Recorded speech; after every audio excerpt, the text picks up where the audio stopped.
Comics like Dan Soder and Stravros Halkias are just completely done with the Rogansphere political grift. And you know what? I'm here for it, dude. That's, I would say, my problem with the stand-up of the last 15 years, were how many people overinflated its importance. Oh, how do you mean? Like, people going like, no, the world needs stand-up comedians. Oh my God. That is, sure, that's an overinflation well past bursting point. That's what I mean. Where it's like, no, they don't. It's never been a need stand-up. Most of the time, we were just there as a way before we got executed. Yes, that's right. You don't see cave paintings and a guy standing at the side saying, what is up with those mammoths? He's like, fire, bad. And other cavemen are going, this is hack. I've seen the fire, bad. We all know that. You've just got the confidence to say it to people. Oh, yeah, the sky god chose you. Sure. The industry. Yawn. The saber-tooth. Low-key, Soder was talking about Rogan in that clip. Not lying, dude. You know, like, here's the thing. Like, us, all these Rogansphere comics who all they do is just self-aggrandize themselves. You know what I mean? Rogan, over here thinking that what he's transferring to us is a wealth of knowledge. Nah, bro. He's giving us brainworms with this freaking knowledge. Like, you know, you see Andrew Schultz just pontificating every single episode for like 20 minutes. You know, he's like, oh, perhaps, perhaps, like, with my, visions of...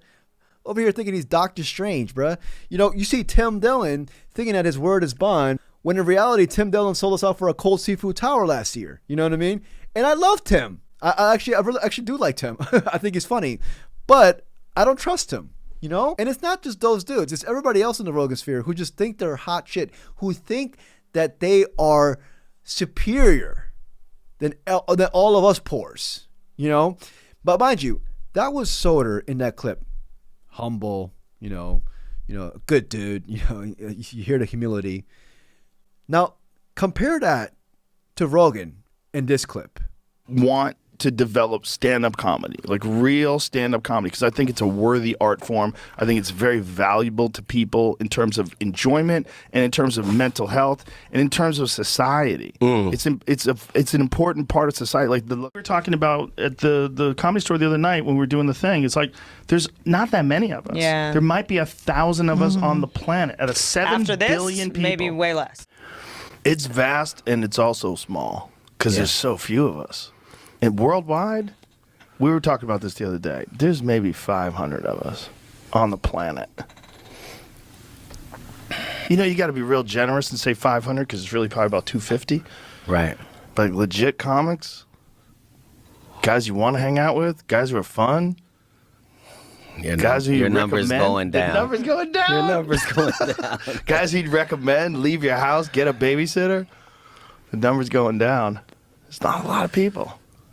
Right. You think about the billions and billions of people on the planet, there's a little smidgen of us. And the ironic thing is, Soder is like 100 times a better comedian than Rogan is. Like, I don't even classify Rogan as a comic. You know, when your best act is you over here molesting a stool, come on, bro. You know what I mean? Like, I don't even think Rogan's a humorist. You know what I mean? I don't even think Rogan could be like, you know what I mean? Like in the 1940s, there was like those silent comedy actors and stuff like that. I don't even think Rogan can do that. You know what I mean?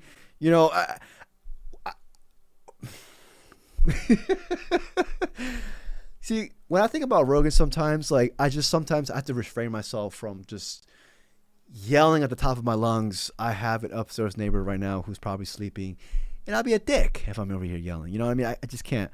But anyways, in this video, I'm going to talk about Dan Soder and Stravros Halkias just being completely done with the Rogansphere political grift. Those are two great comics. You see, oddly enough, not only are they in the right stance in this, in my opinion, but they're also two of the better comics out there. You know, that there is a correlation to that. Like they have the balls to at least, look at themselves in the mirror and actually self-reflect. I'll toss in Joe List in that category. I think Joe List is a great comic as well, who's also not like a complete and total Rogansphere comic, even though he has been in episodes here and there. Yeah, man, if you enjoyed this video, please like and subscribe. I would truly appreciate it. So you know what's funny? The top comics right now in the Rogansphere, they're actually the comics that led the way for this new comedy boom that happened in the late 2010s, like 2017, 2018, early 2020s. There was a comedy boom, you know? But now the same guys who led the way in that comedy boom are going to be the same people who are at fault for the overall comedy demise right now that's happening. You know, it's Andrew Schultz, Rogan, Theo Von as well, you know. You know what's at fault? It's the classic age-old egomania that happened with them. They thought they were hot stuff. They thought that they were undefeatable. And they're over here thinking that their art is better than other mediums of art, superior than other mediums of art, when in reality, like we've seen Stravros say this multiple times and other great legendary comics say this multiple times. Stand-up comedy it's art, in my opinion, but it's not. It's a lower tier of art. The fact that you're going to go out here and state that your art is more superior or more important or even more relevant than other mediums of arts, you've just lost the plot.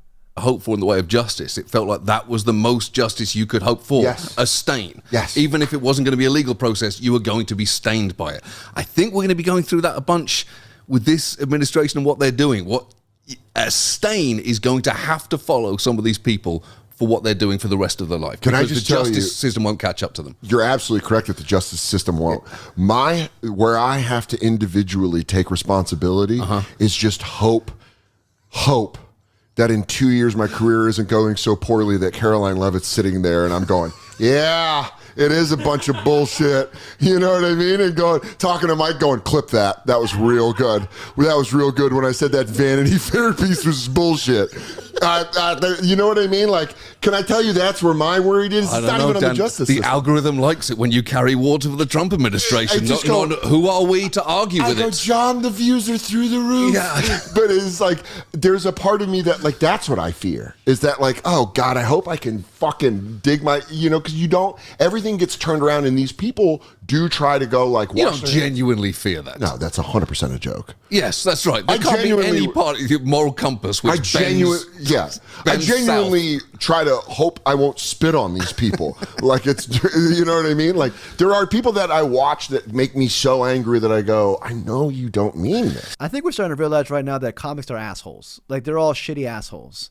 Those are not my words. Those are actually their words. If you were a big comedy podcast head, like I was in the late 2017, 2018, you have heard multiple times, as a matter of fact, many times from these big stand-up comics saying in interviews that all comedians are pieces of shit. They're all narcissistic. They'll sell you out. All they care about is their career and nothing else. They don't give a fuck about anybody else. You know, they've been saying this for a while. They're all pieces of shit. And now we're starting to realize it ourselves. They sold us out in the 2024 Trump campaign. They have no morals and values. All they care about is chasing the financial glory. And Oliver's right. Theo Von, Rogan, you know, Andrew Schultz, you know, they're going to be remembered for the 2024 Trump campaign, helping humanizing this man, helping him put into power. They will be forever remembered for that because you know what? We got the receipts. Here's the compilation. Have a seat. You're going to cringe. You need at least the attitude of a comedian when you're doing this business. This is a very dangerous business, first of all. It's a very tough business. It's the most dangerous business. Yes, the most. Well, for a job? Yes. I mean, other than going to war and being a firefighter or being a cop, it's the most dangerous business. It's the most dangerous. Being president is the most dangerous. Especially you. Look at Iran. We would have never had the attack on Israel at all. Iran was broke. I told China, if you buy, you can't do business in the United States under any circumstance. We're going to go cold turkey with China. Some people think that would have been a good idea anyway. But if you buy any oil, 1 barrel of oil from them, you're not doing business. And I said that to many countries. Because I know we have a limited time, but important thing. Like, how are we doing so far? You're doing great. You're doing amazing. So they're making us wrap up. We want you for longer. I'll bet it's my people. You know, I do have other things. But I know you're busy, but how interesting is this stuff? See, this is the fun stuff. He's Alex an is a good influencer. Kid. Yeah, he's a good kid. You know, I asked him, who is the biggest of all the influencers? Sir, that's the easiest question you've ever asked me. Who is it? You, sir. That's true. Wow. I said, really? I never thought of it. He said, you're the biggest. You have hundreds of millions of people. You have more people than anybody else by far. Influence the presidential election of 2024. Yo, listen. Ain't that fucking crazy? Don't even say influence. We decided. We were the turning point. Just know he was not up until this pod. It's true. After the pod, he surges, what, 3 or 4%? Yeah, it was a rap, dude. Never went back down after that. Patriotic. I'm feeling patriotic today, man. You look real patriotic. I'm feeling like America's about to enter its next golden age, and I'm feeling very excited about it, and everybody should be. Sounds like your squad. He says he wants to. my glasses. He says he wants to lower taxes. Do your thing, bro. Thank you. Okay. Right? He MAGA, said he said he wants to fix the economy, even though inflation is already down. Yes, right? Hey, do your thing. Over 20 million people, in my opinion, right now that came into our country. Many come from prisons, jails, mental institutions, many terrorists. Do you know that other countries now, their crime rate is way down because they're sending all their criminals to us? It's a party. They're sending all of their criminals to us. And who would take this? Why is this a good thing? It's a horrible. She should be ashamed. And, she was the border czar, too. He put her in charge. She was the worst border czar in the history of the world. She's a roller skater. That's what somebody told me the other day. You know what makes it so cowardly is that not one of them have yet come out and stated, that was my fault. I will learn from this. I will grow from this. But that was my fault. Not one of them.